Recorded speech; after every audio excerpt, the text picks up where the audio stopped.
नमस्कार दोस्तों, आप सभी का स्वागत है। तो आप देख पा रहे हैं कि अभी फ़िलहाल मैं न्यूट्रीटेक का 30% प्रोटीन, 5% फैट और 2 ml का दाना अभी अपने छोटा मछली वाला स्टॉकिंग पॉन्ड में दिया गया है। और इस पॉन्ड में आपको रो मछली है, मीका है और कतला मछली है। ऐसे में क्या है कि इन सारे मछलियों को स्टॉक किया गया है और अगले साल के लिए, ताकि ये मछली अभी छोटे साइज़ में है, 80,000 90,000 का आसपास में है। और आप देख पा रहे हैं कि मछली को मैंने दाना दिया था 2 ml का दाना, और कुछ मछली अभी आ रही है खाने के लिए। और आप देख पा रहे हैं कि उस बगल में भी बहुत सारा मछली अभी आई हुई है और दाना खा रही है।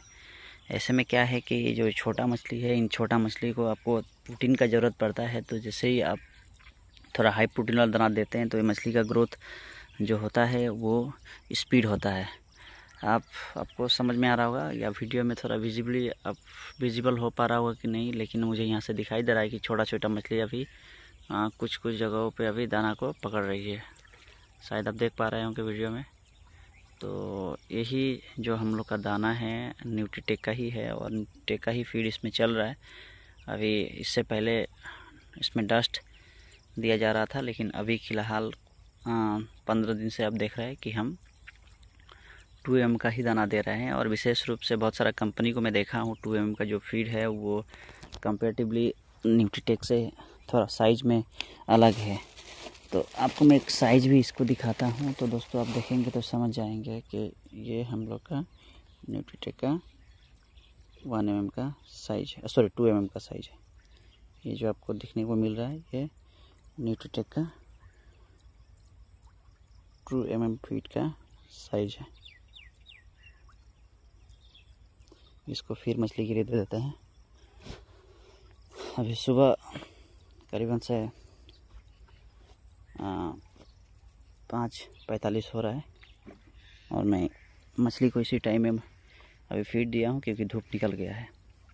ऐसे में क्या है कि जब धूप निकल जाता है तो मछली फीड को बहुत ज़्यादा अटैक करती है और खाना स्टार्ट कर देती है। तो आप देख पा रहे हैं कि वहाँ पे मछली ऑलरेडी फीड को, दाना को खा रही है, और यहाँ पे मछली का जो ग्रोथ है धीरे धीरे बढ़ते हुए नज़र आ रहा है। क्योंकि ये जो पॉन्ड है ये सिर्फ छोटा मछली के लिए ही बनाया गया है। और इसमें क्या है कि छोटा मछली को कुछ दिन तक रखा जाएगा, जैसे ही एक साइज़ में आ जाएगी तो फिर इसको और एक दूसरा फिशरी में दे दिया जाएगा, ताकि एक दूसरा साइज़ हो जाए। और उसके बाद उस साइज़ को हम क्या करेंगे कि जो भी हमारे कल्चरल के लिए रखा गया है, बड़ा साइज़ के लिए रखा गया है, उस फिशरी में दिया जाएगा। अभी फ़िलहाल ये मछली जैसे ही कुछ थोड़ा बड़ा हो जाती है, तो जैसे ही बड़ा जाने का साथ साथ हम उसको अभी उन सारे फिशरी में देंगे। ये अभी पहला फिशरी में दिया गया है, इसके बाद नेक्स्ट फिशरी में दिया जाएगा, उसका बाद 3 नंबर फिशरी में दिया जाएगा। मतलब ये मछली को बड़ा होने में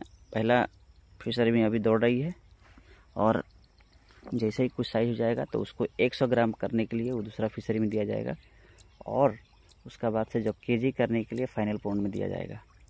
तो ये है हमारा सिस्टम, हम इसी सिस्टम से करते हैं। बहुत सारे लोग सब किसी का सिस्टम अलग अलग है, और जिसका सोर्स जितने हैं अपने सोर्स के हिसाब से लोग कल्चर को अलग अलग तरीके से करते हैं। हम छोटा मछली रख के ही मछली को क्या करते हैं, बड़ा करते हैं।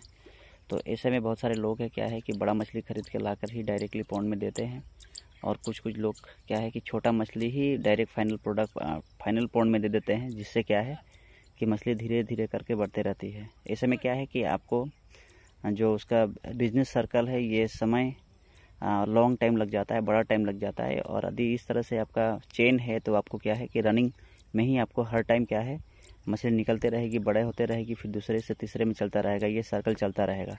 तो ऐसे करने से क्या है कि आपको बिजनेस को ड्राइव करने में आपको दिक्कत नहीं होता है, बिजनेस स्मूथली चलता रहता है, और कल्चर भी उसी तरह से आपको घूमता रहता है सर्कल में। तो हम उसी तरह से स्टार्ट किए हैं, और आदि बहुत सारे लोगों को आदि सुविधा मुझे देखने को मिलता है, क्योंकि हर रोज़ हम लोग अलग अलग जगहों पे जाते हैं। तो बहुत सारे लोग हैं, 90% का आसपास लोग हैं जिनको फुल साधन है, लेकिन लोग अपने तरीके से ही करते हैं। पर इस तरह से करने से क्या है कि बिज़नेस एक उनको करने में भी अच्छा रहेगा, और हमेशा क्या है कि बिज़नेस उनका साथ एक चेन में ही जुड़ा रहता है। उस समय क्या है कि उनका पास का जो सीड रहता है वो सीड बहुत अच्छा रहता है, क्योंकि बहुत फिशरी से हम लोग भी पहले किए थे। सीड लाते हैं, सीड में क्या है कि बहुत सारा डिजीज़ आती है, बहुत सारे डिजीज़ आ जाती है, जिसका कारण से क्या है कि कंट्रोल कर पाना थोड़ा मुश्किल हो जाता है, और उसका चलते क्या है कि आपको जो ग्रोथ है उसमें इम्पैक्ट पड़ता है। तो ऐसे में यदि आपको इनिशियल टाइम से ही यदि आपका पास सारी चीज़ रहता है तो कोई भी चीज़ आपके लिए दिक्कत नहीं बनता है, क्योंकि पौंड का जो छोटा बच्चा है उसको भी आप इनिशियल स्टेज से ही उसको आप देख रेख कर रहे हैं, क्या है नहीं है सारी चीज़ें आपको पता रहता है। उसके बाद आप फाइनल पौंड में जब देते हैं तब भी आपको पता रहता है कि हाँ ये मछली इस साइज़ का है और इतना दिन में इस साइज़ का हो जाएगी। तो जब सारे चीज़ें आपको पता रहता है तो आपको क्या है कि 90% से एवब आप उन सारे चीज़ को आप फुल्ली प्रेडिक्ट कर पाते हैं, जिसका कारण से क्या है कि उसको इम्पैक्ट आपको रिजल्ट में दिखता है।